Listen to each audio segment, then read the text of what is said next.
കമല പറഞ്ഞതുപോലെ ഇന്നത്തെ പൗർണമിയിൽ പൂർണ്ണചന്ദ്രനെ കാണാൻ എന്തു ഭംഗി, പൊന്നിൽ കുളിച്ചു നിൽക്കുന്നത് പോലെ. പൗർണമി നാളിൽ ശ്രീ പരമേശ്വരനെ പ്രാർത്ഥിച്ചാൽ നമ്മുടെ ഏതാഗ്രഹവും സഫലമാകുമെന്നല്ലേ അച്ഛൻ പറഞ്ഞത്? കമലേ, എന്റെ മനസ്സിലൊരാഗ്രഹമുണ്ട്. എന്താണ്? ഞാനും കൂടി കേൾക്കട്ടെ. അത് സഫലമാകുമ്പോൾ ഞാൻ പറയാം. എന്നാൽ എന്റെ മനസ്സിലുമുണ്ട് ഒരു എളിയ ആഗ്രഹം. എന്നാൽ പറയൂ, ഞാൻ കേൾക്കട്ടെ. ഞാൻ ചോദിച്ചിട്ട് എന്നോട് പറഞ്ഞില്ലല്ലോ, അപ്പൊ ഞാനും ആഗ്രഹം സാധിച്ചിട്ട് പറയാം. എന്താ? എന്നാൽ അങ്ങനെ ആയിക്കോട്ടെ.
ശ്രീ ധർമ്മശാസ്താവേ, എന്റെ കണ്ണുകളെ എനിക്ക് വിശ്വസിക്കാൻ സാധിക്കുന്നില്ല. ഇത് സത്യമോ അതോ മിഥ്യയോ? ഭഗവാനെ, ഞാൻ സ്വപ്നം കാണുകയാണോ? അവിടുന്ന് ഇത്രയും പെട്ടെന്ന് എന്റെ പ്രാർത്ഥന കേൾക്കുമെന്നും ദർശനം തരുമെന്നും ഞാൻ കരുതിയില്ല. ഈയുള്ളവൾ ഇത്ര ഭാഗ്യവതിയാണ്. ജനിച്ച നാൾ മുതൽ അങ്ങയുടെ നാമം ജപിച്ചും ഭജിച്ചും കഴിഞ്ഞ എനിക്ക് ഈ ദർശനം മഹാഭാഗ്യമാണ്.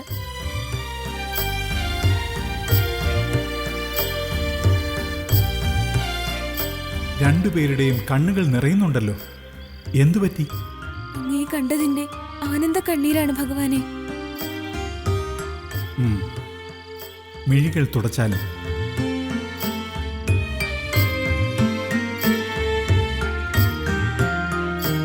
നിങ്ങളുടെ തീവ്രമായ ഭക്തിയിൽ നാം പൂർണ്ണ സംതൃപ്തനാണ്. ചോദിച്ചുകൊള്ളുക, എന്താണ് നിങ്ങളുടെ ആഗ്രഹം? അങ്ങയെ പതിയായി വേണമെന്നാണ് ഈയുള്ളവളുടെ ആഗ്രഹം. വിമലയുടെയോ? എനിക്കും അങ്ങയെ പതിയായി വേണമെന്നാണ് ആഗ്രഹം. നിങ്ങൾ രണ്ടുപേരുടെയും ആഗ്രഹങ്ങൾ സഫലമാകുന്നതാണ്. ആഗ്രഹങ്ങൾ സങ്കല്പങ്ങളാകുന്നു. സങ്കല്പങ്ങൾ സത്യമാവുമ്പോൾ ലോകം സൃഷ്ടമാകുന്നു. നാം കാണുന്നതെല്ലാം ഓരോ മനസ്സിൽ സങ്കല്പങ്ങളായി ഉദിച്ച് അവരാലോ മറ്റുള്ളവരാലോ സൃഷ്ടമായതാണ്. നമ്മുടെ കർമ്മങ്ങളുടെയും ഏകാഗ്രതയുടെയും ഏറ്റക്കുറച്ചിലുകൾ അനുസരിച്ച് സങ്കല്പ പൂർത്തീകരണം സംഭവിക്കുന്നതാണ്. ശ്രീ പരമേശ്വര ഭക്തനായ സത്യപൂർണൻ തപം ചെയ്യുമ്പോൾ ഭക്തിയുടെ ഹർഷോന്മാദത്തിൽ അദ്ദേഹത്തിൻ്റെ കണ്ണിൽ നിന്നും ഇറ്റുവീണ നീർത്തുള്ളികൾ മഹാദേവന്റെ പാതാരബിന്ദങ്ങളിൽ പതിച്ചപ്പോൾ അത് രണ്ട് ഓമന കുഞ്ഞുങ്ങളായി മാറി.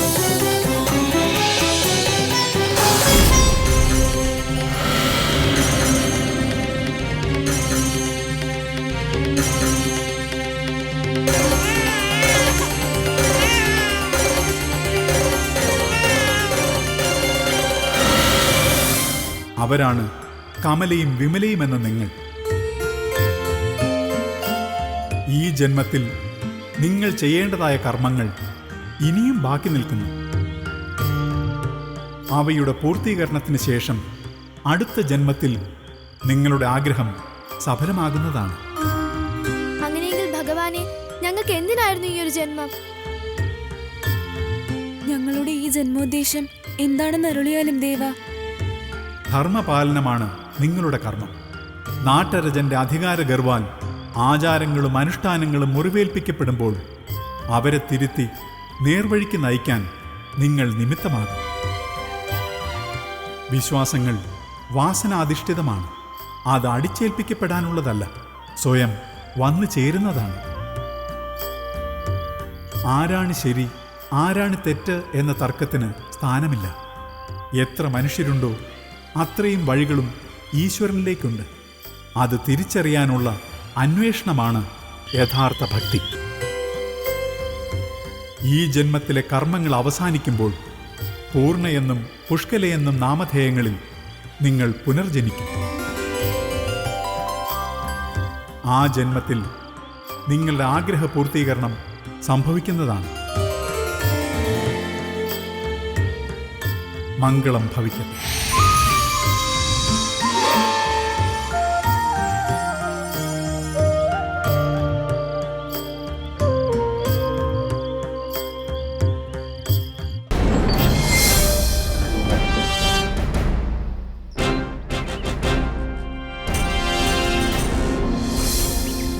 ശംഭോ മഹാദേവ, ഭഗവാനെ കൈലാസേശ്വര, ഇതെന്തൊരു പരീക്ഷണമാണ് ഭഗവാനെ. ഓർമ്മ വെച്ച നാള് മുതല് മഹാദേവന്റെ നിർമാല്യം ദർശിച്ച് തീർത്ഥം സേവിക്കാതെ ജലപാനം പോലും ചെയ്തിട്ടില്ല. ശംഭോ, ഭഗവാൻ ക്ഷേത്രത്തിൽ മാത്രമല്ല ഈ പ്രപഞ്ചത്തിലെ സകല ചരാചരങ്ങളിലും കുടികൊള്ളുന്ന ചൈതന്യമാണ്. ഒരു ക്ഷേത്രവാതിൽ ബന്ധിച്ച് മുദ്ര വെച്ചതുകൊണ്ടൊന്നും ഭഗവാനെ ഇല്ലായ്മ ചെയ്യാനാവില്ല. എങ്കിലും ശരീരവും മനസ്സും ശീലിച്ച ആചാരാനുഷ്ഠാനങ്ങൾ ഭരണാധികാരിയുടെ താല്പര്യം സംരക്ഷിക്കാൻ വേണ്ടി മാറ്റേണ്ടി വരുന്നത് കഷ്ടമാണ്. വിധിയെ പഴിക്കാനല്ലാതെ നമുക്കിപ്പോ എന്ത് ചെയ്യാനാവും? വിധിയെ പഴിച്ചുകൊണ്ട് വെറുതെ ഇരിക്കുന്നത് ഭീരുത്വമാണ്. നമ്മൾ സംഘടിച്ച് പ്രതികരിക്കണം. രാജാവ് പ്രജകൾക്ക് വേണ്ടിയാണ് ഭരിക്കേണ്ടത്. സമാധാനത്തോടെ ജീവിക്കുന്ന ജനങ്ങൾക്കിടയിൽ ചേരിതിരിവുകൾ സൃഷ്ടിക്കുന്നത് കലാപമുണ്ടാക്കാനേ ഉപകരിക്കൂ. അങ്ങനെ സംഭവിച്ചാൽ തെരുവിൽ പരസ്പരം വെട്ടിമരിക്കുന്നത് സാധാരണ ജനങ്ങളായിരിക്കും.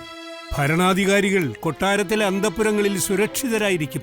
രക്തം ചിന്തുന്ന ജനങ്ങൾ വിഡ്ഢികളാവും. തിരുമേനി, ക്ഷേത്രം പൊളിക്കാനായി മന്ത്രിയും ഭടന്മാരും ക്ഷേത്രത്തിലെത്തിയിരിക്കുന്നു. എല്ലാരും വേഗം വരീൻ.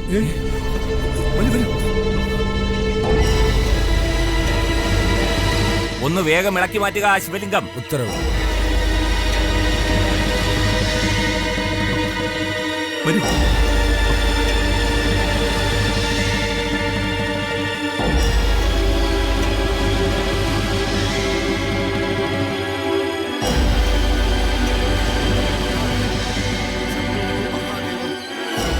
വേഗമാകട്ടെ. ഇളക്കി മാറ്റാൻ കഴിയുന്നില്ലെങ്കിൽ ആ ശിവലിംഗം അടിച്ചു പൊട്ടിച്ച് പുറത്തേക്കെറിയുക. അരുത്, അരുത്. മഹാഭാവം ഒന്നും ചെയ്യരുത്. ഞങ്ങളുടെ മൂർത്തിയുടെ ശാപം ഏറ്റുവാങ്ങരുത്. നാട് മുടിഞ്ഞു പോകും. ആപത് ബാന്ധവനായ മഹാവിഷ്ണു ഞങ്ങളോടുള്ളപ്പോ എന്ത് ശാപം? ആ ശിലയെടുത്ത് മാറ്റി ശ്രീകോവിൽ നാമാവശേഷമാക്കൂ. ഇനിയുള്ള തലമുറ അറിയാതിരിക്കട്ടെ ഇങ്ങനൊരു ക്ഷേത്രം ഇവിടെ ഉണ്ടായിരുന്നെന്ന്. വിശ്വാസങ്ങൾ കാലഹരണപ്പെട്ടതാണെങ്കിൽ അത് സമുദ്രത്തിൽ ഉപേക്ഷിക്കുക തന്നെ വേണം. അപ്പൊ നിങ്ങളുടെ വിശ്വാസങ്ങളോ? അത് രാജാവിന്റെ കൂടി വിശ്വാസമാണ്. അത് സംരക്ഷിക്കപ്പെടണം, അനുസരിക്കപ്പെടുകയും വേണം. തന്റെ ആശയങ്ങൾ ജനങ്ങൾക്ക് മേൽ അടിച്ചേൽപ്പിക്കുന്ന ഒരു ഏകാധിപതിയും ഇന്നേ വരെ വിജയിച്ചിട്ടില്ല. ഒന്നോർക്കുക, അന്തിമ വിജയം പ്രജകൾക്ക് തന്നെയാ. മതി, നിർത്തുക.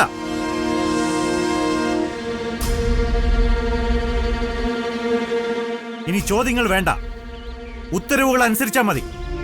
മന്ത്രി, മഹാരാജൻ, ക്ഷേത്രം തകർക്കാൻ വരട്ടെ, പകരം വിഗ്രഹം മാത്രം പുറത്തെടുക്കുക. ഉത്തരവ് പോലെ. ഇനി ഈ ശ്രീകോവിലിൽ ആചാരവിധികൾ അനുസരിച്ച് വൈഷ്ണവ വിഗ്രഹം പ്രതിഷ്ഠിക്കാം. വേഗമാകട്ടെ. ഉത്തരവ് തിരുമനസേ. ഒരു വംശത്തിൽ ജനിച്ചുപോയി എന്ന കുറ്റത്തിന് ഞങ്ങളെ ഇങ്ങനെ കൊല്ലാക്കൊല ചെയ്യണോ? ഞങ്ങളും അങ്ങയുടെ പ്രജകളല്ലേ? തീർച്ചയായും വിശ്വാസങ്ങളുടെ അന്തരങ്ങൾ ഇല്ലായ്മ ചെയ്യാനേ നാം പറയുന്നുള്ളൂ. വിഷ്ണു ഭഗവാനെ ഉപാസന പൂർത്തിയാക്കി കാലങ്ങളോളം നിങ്ങൾക്കിവിടെ കഴിയാം. ഞങ്ങളുടെ മൂർത്തി ഇല്ലാത്ത നാട് ഞങ്ങൾക്കും വേണ്ട. ആ വിഗ്രഹമെങ്കിലും ഞങ്ങൾക്ക് തരാൻ ദയവുണ്ടാവണം. അതും കൊണ്ട് ഇവിടം വിട്ട് എങ്ങോട്ടെങ്കിലും പൊയ്ക്കൊള്ളാം. മന്ത്രി, മഹാരാജൻ, ആ വിഗ്രഹം ഇവർക്ക് തന്നെ നൽകിയേക്കൂ. ഉത്തരവ് പോലെ. പക്ഷെ ഈ നിമിഷം വിഗ്രഹവുമായി നാട് ഉപേക്ഷിച്ച് പൊയ്ക്കൊള്ളണം. അവിടുന്ന് പറയുന്നത് എന്തും ഞങ്ങൾ അനുസരിക്കാം. ആ പുണ്യപുരാതനമായ ശിവലിംഗം കേടുകൂടാതെ ഞങ്ങൾക്ക് കിട്ടിയാൽ മാത്രം മതി. അങ്ങനെ ആയിക്കോട്ടെ.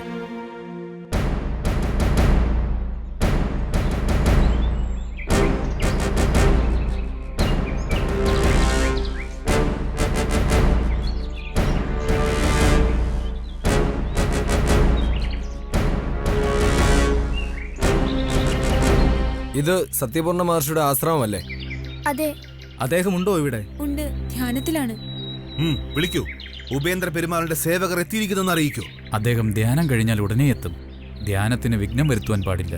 അതുവരെ കാത്തു നിൽക്കാൻ സാധ്യമല്ല. വേഗം വിളിക്കൂ.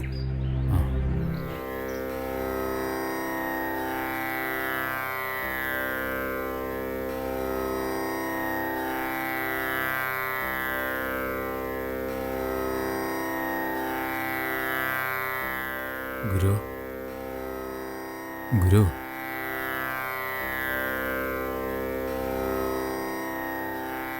അങ്ങയെ കാണാൻ രാജസേവകർ വന്ന് പുറത്ത് കാത്തു നിൽക്കുന്നു.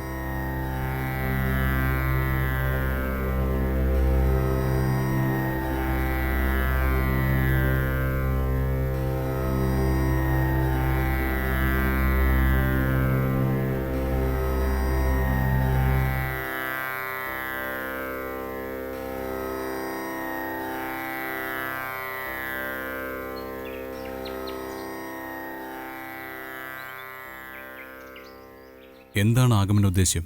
നിങ്ങളൊരു ശൈവ സന്യാസിയല്ലേ? അതെ. ഈ രാജ്യത്ത് ശൈവാരാധന രാജ്യവിളംബരത്താൽ നിരോധിച്ചിരിക്കുന്നു. അതറിയിക്കാൻ വന്നവരാണ് ഞങ്ങൾ. വായിച്ചാലും. രാജ്യം സമ്പൂർണ്ണ വൈഷ്ണവ രാജ്യമാക്കി മാറ്റുന്നതിന്റെ ഭാഗമായി മഹാരാജാവ് തിരുമനസിന്റെ ഉത്തരവെന്തെന്നാൽ ഇനി മുതൽ പ്രജകളെല്ലാവരും ഭഗവാൻ മഹാവിഷ്ണുവിനെ വിശ്വസിക്കുകയും പൂജിക്കുകയും ചെയ്യേണ്ടതാണ്. അല്ലാത്ത പക്ഷം രാജകോപത്തിന് പാത്രീഭവിക്കേണ്ടി വരും.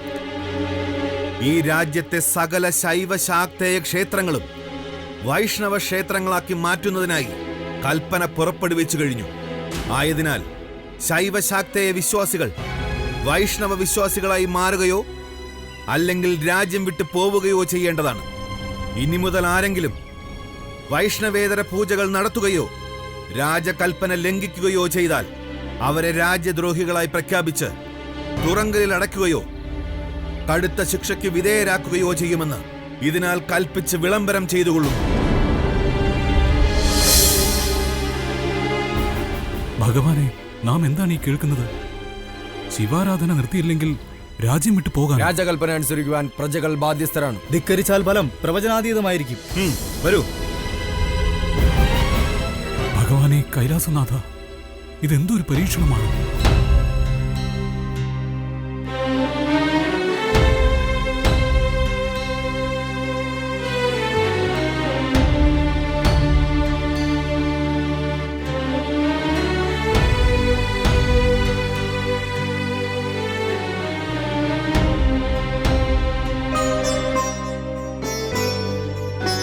ഏത് ദേശത്തേക്കാണ് നമ്മൾ പോകുന്നത്? കിഴക്കോട്ട് പോയാൽ ശൈവർ കൂടുതലുള്ള ശിവപുരത്തെത്താം. എങ്കിൽ അവിടെ ഒരു അഭയസ്ഥാനം കണ്ടെത്തി സ്ത്രീകളെയും കുട്ടികളെയും വന്ന് കൂട്ടിക്കൊണ്ടു പോകാം. അത് മതി. ജനിച്ച മണ്ണുപേക്ഷിച്ച് എല്ലാം ഇട്ടെറിഞ്ഞു പോകാൻ മനസ്സ് അനുവദിക്കുന്നില്ല. നമ്മൾ എന്തിനും നമ്മുടെ മണ്ണ് ഉപേക്ഷിച്ച് പോണം? ശിവലിംഗം തന്നാൽ നാടുപേക്ഷിച്ച് പൊയ്ക്കോളാമെന്ന് തിരുമേനിയല്ലേ വാക്കു കൊടുത്തത്? പുണ്യപുരാതനമായ ഈ ശിവലിംഗം നഷ്ടമാകാതിരിക്കാൻ ഞാൻ അപ്പോൾ പറഞ്ഞ വാക്കുകളാ. പറഞ്ഞ വാക്ക് പാലിക്കാതെ നമ്മുടെ വിശ്വാസത്തെ മുറുകെ പിടിച്ച് ഇവിടെ ജീവിക്കാമെന്ന് കരുതുന്നുണ്ടോ? ജീവൻ പോയാലും ജനിച്ച മണ്ണ് ഉപേക്ഷിച്ച് പോവാൻ എനിക്ക് വയ്യ. ഇവിടം വിട്ടുപോകാൻ എന്റെയും മനസ്സ് അനുവദിക്കുന്നില്ല. പക്ഷെ ജീവനിൽ ഭയന്ന് വിശ്വാസത്തിന് വേണ്ടി ഒളിവ് ജീവിതം നയിച്ചാൽ വിശ്വാസവും നശിക്കും, ജീവനും നഷ്ടപ്പെടും. സ്വസ്ഥത കിട്ടുന്ന ഏതെങ്കിലും രാജ്യത്ത് പോയി മനസ്സമാധാനത്തോടെ ജീവിക്കുന്നതാണ് നമുക്ക് നല്ലത്. മറ്റൊരു നാട്ടിൽ ചെന്ന അവര് നമ്മളെ അഭയാർത്ഥികളായേ കണക്കാക്കൂ. ആ സമൂഹത്തിൽ നമ്മൾ ഒറ്റപ്പെട്ട് ജീവിക്കേണ്ടി വരും. അങ്ങനെ ചിന്തിച്ചാൽ ഒന്നും ചെയ്യാനാകില്ല. ഭാവിയിൽ എന്ത് സംഭവിക്കുമെന്ന് നമ്മൾ എങ്ങനെ അറിയാനാണ്? ശിവപുരത്തുകാർ നല്ല മനുഷ്യരാണ്. കൂടാതെ നമ്മൾ ശൈവ വിശ്വാസികളായതുകൊണ്ട് അവർ തീർച്ചയായും നമുക്ക് അഭയം തരും. അതെ, എന്തായാലും ശിവലിംഗവുമായി ഞങ്ങൾ ശിവപുരത്തേക്ക് പോകുന്നു. താല്പര്യമുള്ളവർക്ക് കൂടെ വരാം, അല്ലാത്തവർക്ക് ഇവിടെ തുടരാം. ശരി, അങ്ങനെ ആവട്ടെ. പോകുന്നവർ പൊക്കോളൂ. ഈ ശിവലിംഗം കൊണ്ടുപോയാലും സാക്ഷാൽ കൈലാസേശ്വരന്റെ ചൈതന്യം ഈ മണ്ണിൽ തന്നെ കുടികൊള്ളും. അതുകൊണ്ട് ഞാൻ ഇവിടം വിട്ടെങ്ങോട്ടുമില്ല. ശരി, എന്നാൽ ഞങ്ങൾ യാത്രയാവുന്നു.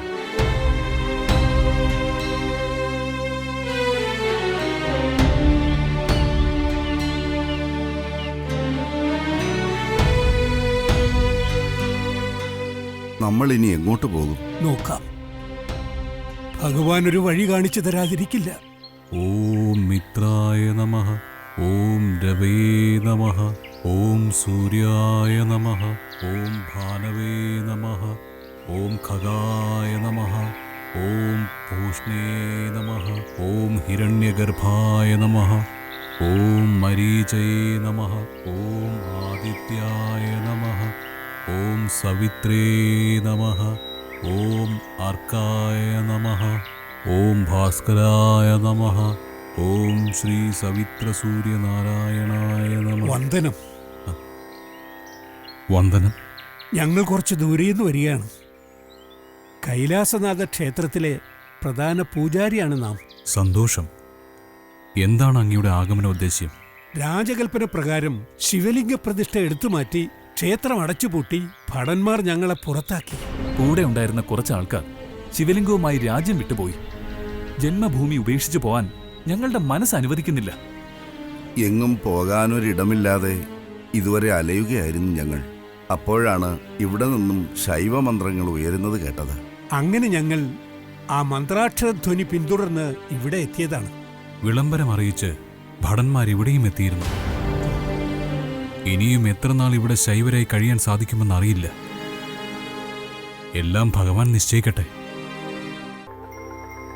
എല്ലാ തിന്മകളുടെയും കാരണം അഹംഭാവം തന്നെ.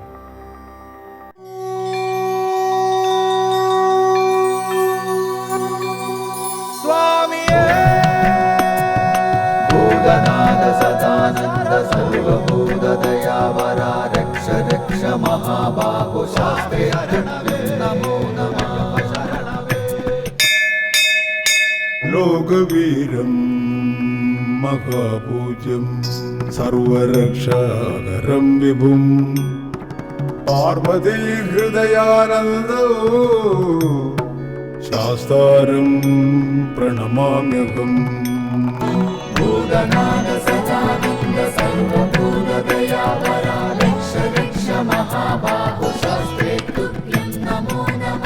വിപ്രപൂജ്യം വിശ്വവന്ദ്യം വിഷ്ണു ശംഭോ പ്രിയം സുതം ക്ഷിപ്രപ്രസാദ നിരതം ശാസ്താരം പ്രണമാമ്യഹം. മത്തമാതംഗഗമനം കാരുണ്യാമൃതപൂരിതം മത്തമാതംഗഗമനം കാരുണ്യാമൃതപൂരിതം സർവവിഗ്രഹരം ദേവം ശാസ്താരം പ്രണമാമ്യഹം. ഭൂതനാഥ സദാനന്ദ സർവഭൂതദയാവര രക്ഷ രക്ഷ മഹാബാഹു ശാസ്ത്രേ തുഭ്യം നമോ നമഃ. അസ്മത്കുലേശ്വരം ദേവം അസ്മത് ശത്രു വിനാശനം അസ്മദിഷ്ട പദാതാരോ ശാസ്താരം പ്രണമാമ്യഹം. പാണ്ഡേശവം ശതിലകം കേരളേ കേളി വിഗ്രഹം ആർത്തത്രാണവരം ദേവം ശാസ്താരം പ്രണമാമ്യഹം. ഹരിവരാസനം സ്വാമി വിശ്വമോഹനം ഹരിതീശ്വരം സ്വാമി ആരാധ്യ പാദുകം ഹരിവിമർദ്ദനം സ്വാമി നിത്യനർത്തനം ഹരിഹരാത്മജം സ്വാമി ദേവമാശ്രയേ. പഞ്ചാത്രീശ്വരമംഗളം ഹരിഹര പ്രേമാകൃതി മംഗളം പിഞ്ചാലങ്കൃതമംഗളം പ്രണമതാം ചിന്താമണൈ മംഗളം പഞ്ചസ്യധ്വജമംഗളം ത്രിജഗദാമാധ്യപ്രഭോ മംഗളം പഞ്ചസ്തോപമംഗളം ശ്രുതിശിരോ